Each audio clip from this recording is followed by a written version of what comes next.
ನಮಸ್ಕಾರ ಸ್ನೇಹಿತರೆ, ಪರಿಶ್ರಮ ಕಿಚನ್ನಿಗೆ ಸ್ವಾಗತ. ಬೇಸಿಗೆ ಕಾಲದಲ್ಲಿ ಸಾಮಾನ್ಯವಾಗಿ ಮಳೆಗಾಲಕ್ಕೆ ಬೇಕಾಗುವಂಥ ಹಪ್ಪಳ ಸಂಡಿಗೆನೆಲ್ಲ ಎಲ್ಲರ ಮನೆಯಲ್ಲೂ ಸಾಮಾನ್ಯವಾಗಿ ಮಾಡಿ ಇಟ್ಕೊಂಡಿರ್ತಾರೆ. ಅಂದರೆ ಮಳೆಗಾಲದಲ್ಲಿ ಸಂಜೆ ಹೊತ್ತಿಗೆಲ್ಲ ಟೀ ಜೊತೆಗೆ ಏನಾದರೂ ತಿನ್ನಬೇಕು ಅಂತ ಅನ್ನಿಸ್ದಾಗೆಲ್ಲ ಈ ರೀತಿ ಸಂಡಿಗೆ ಮತ್ತು ಹಪ್ಪಳನೆಲ್ಲ ಕರೆದು ತಿನ್ನಲಿಕ್ಕೆ ತುಂಬ ರುಚಿಯಾಗಿರುತ್ತೆ. ಹಾಗಾಗಿ ಮುಂಚೆನೇ ರೆಡಿ ಮಾಡಿ ಇಟ್ಕೊಂಡಿರ್ತಾರೆ. ನಾನು ಈ ದಿನ ಅಕ್ಕಿ ಹಿಟ್ಟನ್ನು ಬಳಸಿಕೊಂಡು ಅಕ್ಕಿ ಶಾವಿಗೆ ಇಲ್ಲ ಅಕ್ಕಿ ಸಂಡಿಗೆಯನ್ನು ಮಾಡಿ ತೋರಿಸ್ತಾ ಇದ್ದೇನೆ. ತುಂಬಾ ಸುಲಭ ಮಾಡೋದು, ಹಾಗೆ ತಿನ್ನಲಿಕ್ಕೂ ಕೂಡ ಅಷ್ಟೇ ರುಚಿ. ಬನ್ನಿ ರೆಸಿಪಿಯನ್ನು ನೋಡೋಣ. ನಾನಿಲ್ಲಿ ಇದಕ್ಕೆ ಅಕ್ಕಿಯನ್ನು ಬಳಸ್ತಾ ಇಲ್ಲ, ಅಕ್ಕಿ ಹಿಟ್ಟನ್ನು ಬಳಸ್ತಾ ಇದ್ದೇನೆ. ಇಲ್ಲಿ ಹಿಟ್ಟನ್ನು ಕಲಿಸ್ಲಿಕ್ಕೆ ಆದಷ್ಟು ಅಗಲವಾದ ಹಾಗೆ ದಪ್ಪ ತಳದ ಪಾತ್ರೆಯನ್ನು ತಗೊಳ್ಳಿ. ಅದಕ್ಕೆ 4 ಕಪ್ ಆಗುವಷ್ಟು ನೀರನ್ನು ಹಾಕ್ತಾ ಇದ್ದೇನೆ. ಹಾಗೆ 1 ಚಮಚ ಆಗುವಷ್ಟು ಉಪ್ಪು, 1 ಚಮಚ ಆಗುವಷ್ಟು ಎಣ್ಣೆಯನ್ನು ಹಾಕಿ ನೀರನ್ನು ಚೆನ್ನಾಗಿ ಕುದಿಸಬೇಕು. ಅಂದರೆ 4 ಕಪ್ ನೀರಿಗೆ 2 ಕಪ್ ಆಗುವಷ್ಟು ಅಕ್ಕಿ ಹಿಟ್ಟು, ಒಂದು ಅರ್ಧ ಕಪ್ ಆಗುವಷ್ಟು ನೀರು ಹೆಚ್ಚು ಕಡಿಮೆ ಆಗ್ಬೋದು. ನೀರು ಚೆನ್ನಾಗಿ ಕುದಿಸಿ ಆದಮೇಲೆ ಇದಕ್ಕೆ 2 ಕಪ್ ಆಗುವಷ್ಟು ಅಕ್ಕಿ ಹಿಟ್ಟನ್ನು ಹಾಕಿ ಗ್ಯಾಸನ್ನು ಲೋ ಫ್ಲೇಮ್ ಆಗಿ ಇಟ್ಕೊಂಡು ಈ ರೀತಿ ಮರದ ಸೌಟು ಇಲ್ಲ ನಿಮ್ಮ ಹತ್ರ ಚಪಾತಿ ಲಟ್ಸೋ ಲಟ್ಟಣಿಗೆ ಇದ್ದರೆ ಅದರ ಸಹಾಯದಿಂದ ಈ ರೀತಿ ಚೆನ್ನಾಗಿ ಮಿಕ್ಸ್ ಮಾಡಿಕೊಳ್ಬೇಕು. ನೀರು ಕಡಿಮೆ ಆಯಿತು ಅಂತ ಅನ್ನಿಸಿದ್ರೆ, ಅಂದರೆ ಹಿಟ್ಟು ಗಟ್ಟಿ ಆಯಿತು ಅಂತ ಅನ್ನಿಸಿದ್ರೆ ಮೇಲ್ಗಡೆಯಿಂದ ಒಂದು 2 ಚಮಚ ಆಗುವಷ್ಟು ನೀರನ್ನು ಕೈಯಲ್ಲಿ ಚಿಮ್ಮಿಸ್ಕೊಳ್ಳಿ. ಹಾಗೆ ಇದನ್ನು ಈ ಹಿಟ್ಟು ನೀರಿನೊಳಗಡೆ ಚೆನ್ನಾಗಿ ಬೇಯಬೇಕು. ಅಂದರೆ ಬೆಂದ್ರೇ ಮಾತ್ರ ಸಂಡಿಗೆ ರುಚಿಯಾಗಿ ಬರೋದು. ಕೈ ಬಿಡದೇ ತಿರುಗಿಸ್ತಾನೇ ಇರಬೇಕು. ನೋಡಿ, ಹಿಟ್ಟು ಇಷ್ಟು ಸಾಫ್ಟ್ ಆದರೆ ಸಾಕು. ಮತ್ತು ಈ ಹಿಟ್ಟು ತುಂಬ ಬಿಸಿ ಇರುವಾಗಲೆಲ್ಲ ಮಾಡೋದು ಕಷ್ಟ. ಹಾಗಾಗಿ ಒಂದು 15ರಿಂದ 20 ನಿಮಿಷ ತಣಿಲಿಕ್ಕೆ ಬಿಡಿ, ಮುಚ್ಚಿಯೇ ಇಡಿ, ಇಲ್ಲಾಂದರೆ ಹಿಟ್ಟು ಗಟ್ಟಿಯಾಗಿ ಬಿಡುತ್ತೆ.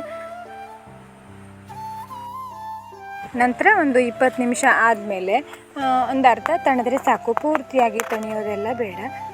ಈ ರೀತಿ ನಾದ್ಕೊಳ್ಬೇಕು, ಸರಿಯಾಗಿ ಮಿಕ್ಸ್ ಮಾಡಬೇಕು. ಮತ್ತು ಈ ರೀತಿ ಗ್ಯಾಸ್ ಕಟ್ಟೆ ಎಲ್ಲ ಇದ್ದರೆ ಅದ್ರ ಮೇಲೆ ಹಾಕಿ ನಾದ್ಕೊಂಡ್ರೆ ಒಳ್ಳೆಯದು. ಹಿಟ್ಟು ತುಂಬಾ ಸಾಫ್ಟ್ ಆಗುತ್ತೆ ಈ ರೀತಿ ನಾದ್ಕೊಳ್ಳೋದ್ರಿಂದ. ಪಾತ್ರೆಗಿಂತ ಈ ರೀತಿ ಕಲ್ಲ ಮೇಲೆ ಹಾಕಿ ನಾದ್ಕೊಂಡ್ರೇ ಒಳ್ಳೆಯದು. ಹಿಟ್ಟನ್ನು ಪೂರ್ತಿಯಾಗಿ ನಾದ್ಕೊಂಡಾದಮೇಲೆ ಚಿಕ್ಕ ಚಿಕ್ಕ ಉಂಡೆಗಳನ್ನಾಗಿ ಮಾಡಿ, ಅಂದರೆ ಚಕ್ಲಿ ಪಾತ್ರೆಗೆ ಹಾಕುವಂಥ ಈ ರೀತಿ ಉಂಡೆಗಳನ್ನಾಗಿ ಮಾಡಿ ಅಲ್ಲೂ ಕೂಡ ಮುಚ್ಚಿಯೇ ಇಡಿ, ಇಲ್ಲಾಂದರೆ ಗಾಳಿಗೆ ಅದು ಹಿಟ್ಟು ಒಂದು ರೀತಿ ಒಣಗಿ ಗಟ್ಟಿಯಾಗಿಬಿಡುತ್ತೆ. ನೋಡಿ, ಈ ರೀತಿ ಉಂಡೆಗಳಾಗಿ ಮಾಡಿ ಪಾತ್ರೆಗೆ ಹಾಕಿ ಮುಚ್ಚಿ ಇಡಿ.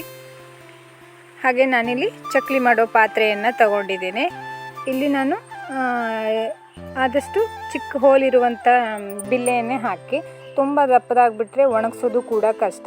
ಈ ಚಕ್ಲಿ ಪಾತ್ರೆಗೆ ಎಣ್ಣೆಯನ್ನು ಸವರಿ ರೆಡಿ ಮಾಡಿ ಇಟ್ಕೊಂಡಿರುವಂಥ ಹಿಟ್ಟನ್ನು ಹಾಕಿ ಚಕ್ಲಿ ಸುತ್ತೋ ಥರನೇ ಇದು ಕೂಡ. ಹಿಟ್ಟು ಸಾಫ್ಟಾಗಿದ್ದರೆ ಸುತ್ತಲಿಕ್ಕೂ ಕೂಡ ಸುಲಭ ಆಗುತ್ತೆ. ನೋಡಿ ಎಷ್ಟು ಸುಲಭವಾಗಿ ಬರ್ತಾ ಇದೆ ಅಂತಂದರೆ ಕೈಗೆಲ್ಲ ಅಂಟ್ಕೊಳ್ತಾ ಇಲ್ಲ, ಚೆನ್ನಾಗಿ ಬಂದಿದೆ. ಇಲ್ಲಿ ನೀವು ಬೇಕಾಗಿರುವ ಸೈಜಲ್ಲಿ ಮಾಡ್ಕೊಳ್ಬೋದು. ನಾನು ಸ್ವಲ್ಪ ಚಿಕ್ಕದಾಗಿ ಮಾಡಿದ್ದೇನೆ. ನೋಡಿ, ಒಂದು ಸ್ವಲ್ಪನೂ ಕೈಗೆಲ್ಲ ಅಂಟ್ಕೊಳ್ತಾ ಇಲ್ಲ. ನೀವು ಬೇಕಿದ್ದರೆ ಬಾಳೆ ಎಲೆ ಮೇಲೂ ಹಾಕಿ ಕೂಡ ಈ ರೀತಿ ಒಣಗಿಸ್ಬೋದು, ಇಲ್ಲ ಪ್ಲಾಸ್ಟಿಕ್ ಶೀಟಲ್ಲೂ ಕೂಡ ಸುತ್ತಿ ಒಣಗಿಸ್ಬೋದು. ಬಾಳೆ ಎಲೆ ಲಭ್ಯತೆ ಇದ್ದರೆ ಒಳ್ಳೆಯದು. ಮತ್ತು ಇದು ಸುತ್ತೋದು ಸ್ವಲ್ಪನೂ ಕಷ್ಟನೇ ಇಲ್ಲ. ಹಿಟ್ಟು ಸಾಫ್ಟಾಗಿ ಬಂದಿರೋದ್ರಿಂದ ತುಂಬ ಸುಲಭವಾಗಿ ಈ ರೀತಿ ಸುತ್ತಬೋದು. ಇದು ಬಾಳೆ ಎಲೆಗೆ ಅಂಟ್ಕೊಳ್ಳೋದೆಲ್ಲ ಇಲ್ಲ. 2 ದಿನ ಚೆನ್ನಾಗಿ ಬಿಸಿಲು ಬೇಕು ಇದಕ್ಕೆ. ಮನೆಯ ಒಳಗಡೆ ಫ್ಯಾನ್ ಗಾಳಿಗೂ ಕೂಡ ಒಣಗಿಸ್ಬೋದು, ಆದರೆ ಬಿಸಿಲಿನ ಲಭ್ಯತೆ ಇದ್ರೇ ಒಳ್ಳೆಯದು. ನಾನಿಲ್ಲಿ ಎಲ್ಲವನ್ನು ಸುತ್ತಿ ಈ ರೀತಿ ಬಿಸಿಲಲ್ಲಿ ಒಣಗಿಸಿದ್ದೇನೆ. 2 ಬಿಸಿಲು ಚೆನ್ನಾಗಿ ಒಣಗಿಸ್ಕೊಂಡಿದ್ದೀನಿ ಇದನ್ನು. ನೋಡಿ, 2 ದಿನದ ನಂತರ ಇದು ಚೆನ್ನಾಗಿ ಒಣಗಿ ಬಂದಿದೆ. ನೋಡಿ, ಈಗ ಇದನ್ನು ಎಣ್ಣೆಯೊಳಗಡೆ ಹಾಕಿ ಕರಿದು ನೋಡೋಣ. ಎಣ್ಣೆಯನ್ನು ಬಿಸಿಗೆ ಇಟ್ಕೊಂಡಿದೆ, ಚೆನ್ನಾಗಿ ಬಿಸಿ ಆಗಬೇಕು. ನೋಡಿ, ಎಣ್ಣೆಯೊಳಗಡೆ ಹಾಕಿದ ತಕ್ಷಣವೇ ಮೇಲ್ಗಡೆ ಬರ್ತಾ ಇದೆ. ತುಂಬಾ ಕ್ರಿಸ್ಪಿಯಾಗಿ ಬಂದಿದೆ ಇದು. ಮಧ್ಯಾಹ್ನ ಊಟದೊಟ್ಟಿಗೂ ಕೂಡ ತಿನ್ಬೋದು. ದಿಢೀರಂತ ಯಾರಾದರೂ ನೆಂಟರು ಬಂದರೆ, ನಮಗೆ ಏನು ಮಾಡಲಿಕ್ಕೆ ಟೈಮ್ ಇಲ್ಲ ಅಂತ ಆದಾಗ ತಕ್ಷಣಕ್ಕೆ ಇದನ್ನು ಕರೆದು ಊಟದೊಟ್ಟಿಗೆ ತಿನ್ಬೋದು. ಇಲ್ಲ ಸಂಜೆ ಟೀ ಜೊತೆಗೂ ಕೂಡ ಒಂದೊಳ್ಳೆ ಕಾಂಬಿನೇಷನ್ನು. ಮಕ್ಕಳಂತೂ ತುಂಬಾ ಇಷ್ಟಪಡ್ತಾರೆ. ಮತ್ತು ತುಂಬ ಹೆಚ್ಚಾಗಿ ಇದನ್ನು ಕರೆದು ಡಬ್ಬದಲ್ಲೇ ಹಾಕಿ ಇಟ್ಕೊಂಡ್ರೆ ದಿನವೂ ಮಕ್ಕಳಿಗೆ ಕೊಡ್ಬೋದು. ಹಾಗೆ ಬಿಸಿಲಿಗೆ ಒಣಗಿಸಿದ್ದನ್ನು ಕೂಡ ಹಾಗೆ ಗಾಳಿ ಆಡದ ಡಬ್ಬಕ್ಕೆ ಹಾಕಿ ಸರಿಯಾಗಿ ಇಟ್ಕೊಂಡ್ರೆ ಮಳೆಗಾಲದಲ್ಲಿ ತುಂಬ ದಿನಗಳ ಕಾಲ ತಿನ್ಬೋದು.